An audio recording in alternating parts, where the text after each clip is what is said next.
What's up everyone, and welcome back to another What If video. It's been a while since I covered this one, so let's give a little recap. Last time, we left off at the peak of the Cell saga. Cell, or at least Future Cell, appeared to achieve his perfect form, and he ended up accomplishing that pretty quickly. He was able to keep tabs on the androids and track them down, leading the group to find him when it was too late.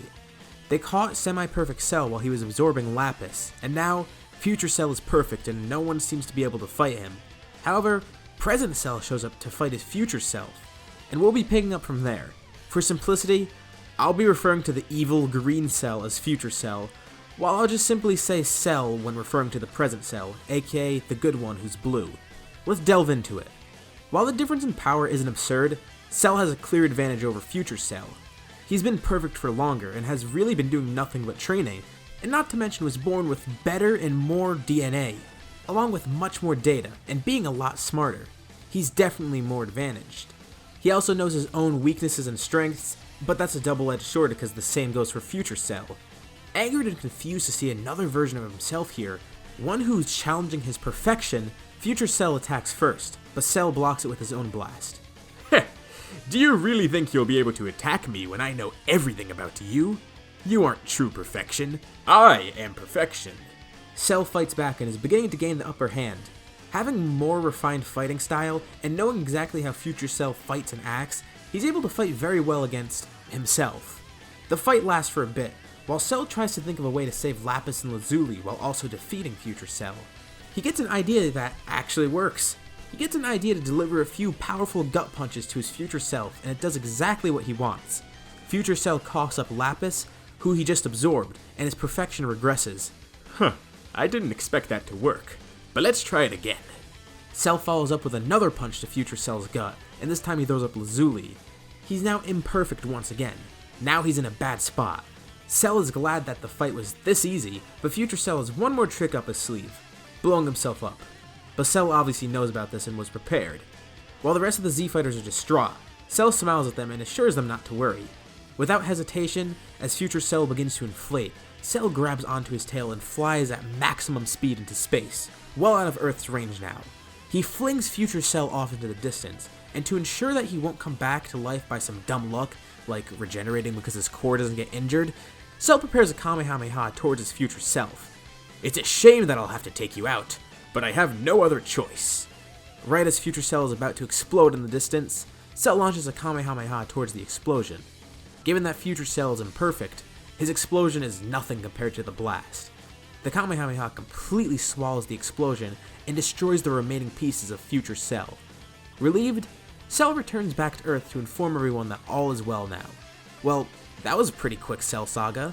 The Dragon Balls are gathered to revive everyone killed by Future Cell, and since Kami is still around, they're only able to make one wish on the Dragon Balls anyways, but they don't really need to make any others right now. It turned out pretty good. One thing still concerns everyone though. While Cell was able to defeat Future Cell, everyone else was too underpowered and couldn't handle that. If any future threats come, they need to be prepared, in case Cell ends up being outmatched. This only motivates everyone to train even further. Everything is well and good, but not for Trunks. He still isn't able to defeat the androids. Goku has a suggestion though. While not able to tap into it yet, Goku, Vegeta, and Gohan all know that higher levels of Super Saiyan exist. So far in their training, they've actually unlocked Grade 2 and have accessed Grade 3 for a bit, but not Grade 4, otherwise known as Master Super Saiyan. Grade 3 is pretty useless in battle as we've seen, and Vegeta probably would have used Grade 2, aka Super Vegeta, but there wasn't any fighting for them to even have him show it off. During those 3 years, they've learned a bit about the higher forms of Super Saiyan, but they theorize that they're just scratching the surface and there's something higher than what they have right now, and maybe they can help Trunks access it. Kami, who's been watching everything, wants to help Trunks and suggests that he uses the hyperbolic time chamber to grow stronger in a short period of time. Like I said last episode, Vegeta's character has also progressed to the point where he's more like he is in the Buu saga, and because of that, and the fact that he sees this as a way to surpass Kakarot, he steps up to the plate and offers to train with his son in there. No one else needs to go in there, Trunks just needs to use it with someone so he doesn't have to stay in this timeline for a while and he can return and kill whatever androids are there.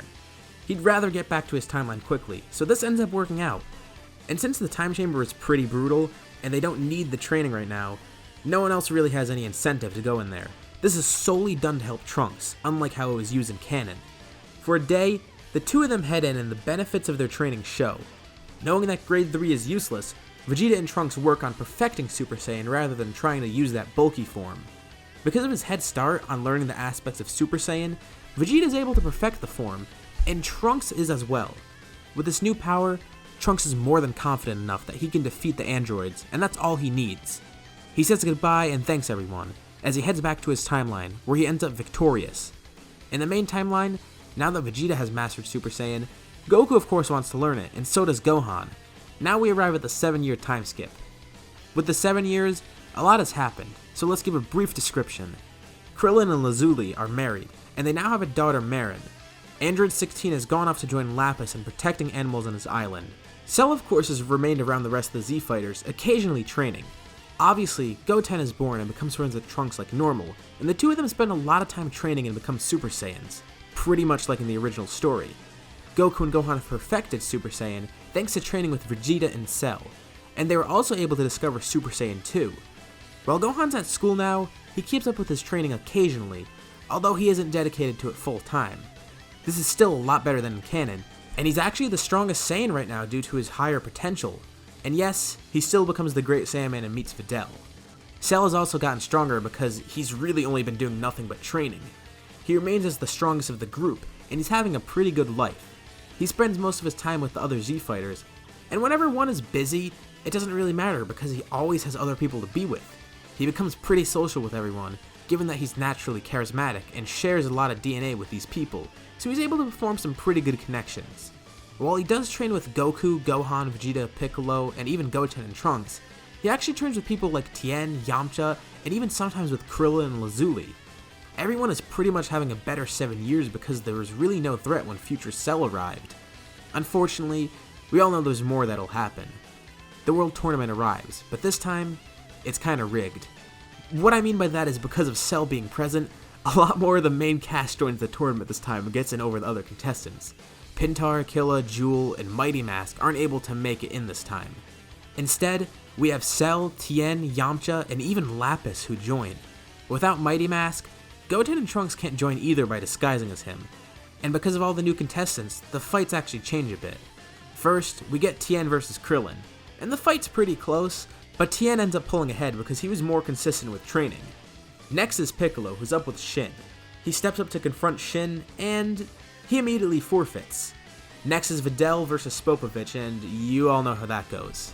We get to see Gohan versus Kibito, and Gohan powers up to appease him. While this is happening, Cell has been keeping an eye on that Spopovich guy after what he just pulled, while everyone is focused on Gohan's fight.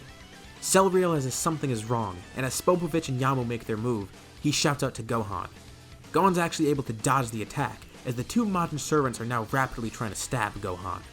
Kibito and Shin are alert because Cell kinda messed up their whole plan by warning Gohan, but they can't really blame him. Using his accurate aim, Tien is paying attention from the sidelines and fires a beam directly at the pot that they're using to collect the energy and shatters it. The tournament has pretty much turned to complete chaos at this point, and the two of them retreat. As the two Majin servants leave, Shin and Kibito fill everyone in, and then they head off and are followed by basically everyone at the tournament. The only people that don't go are Lazuli, Videl, and Yamcha, as Yamcha is going to stay back with Puar and Chaozu who are spectating. Videl's not strong enough, and for the android twins, well, Lazuli stays behind because she wants the money, but Lapis actually ends up tagging along because he doesn't really care about the tournament. So now the tournament has 4 of their contestants left, with one of them already being eliminated, so no one knows how it's supposed to continue.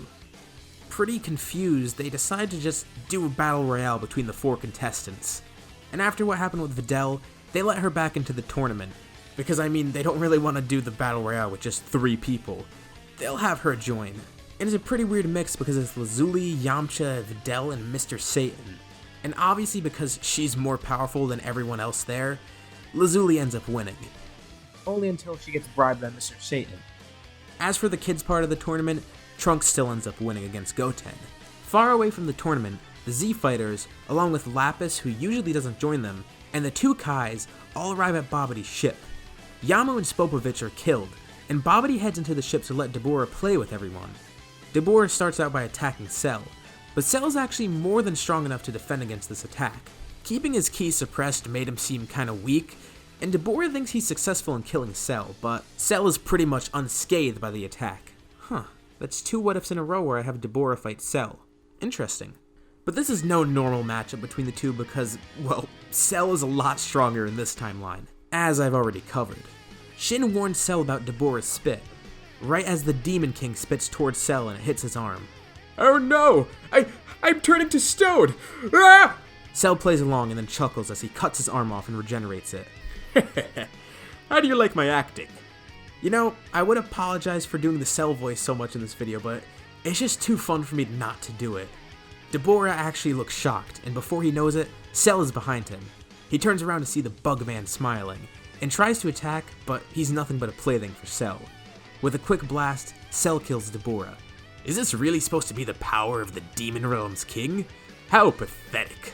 Cell scoffs, and now with Deborah out of the way, the entire group, with no one dying this time, ends up heading into the ship to stop Babidi. This is where we'll leave off for now. How will this arc turn out?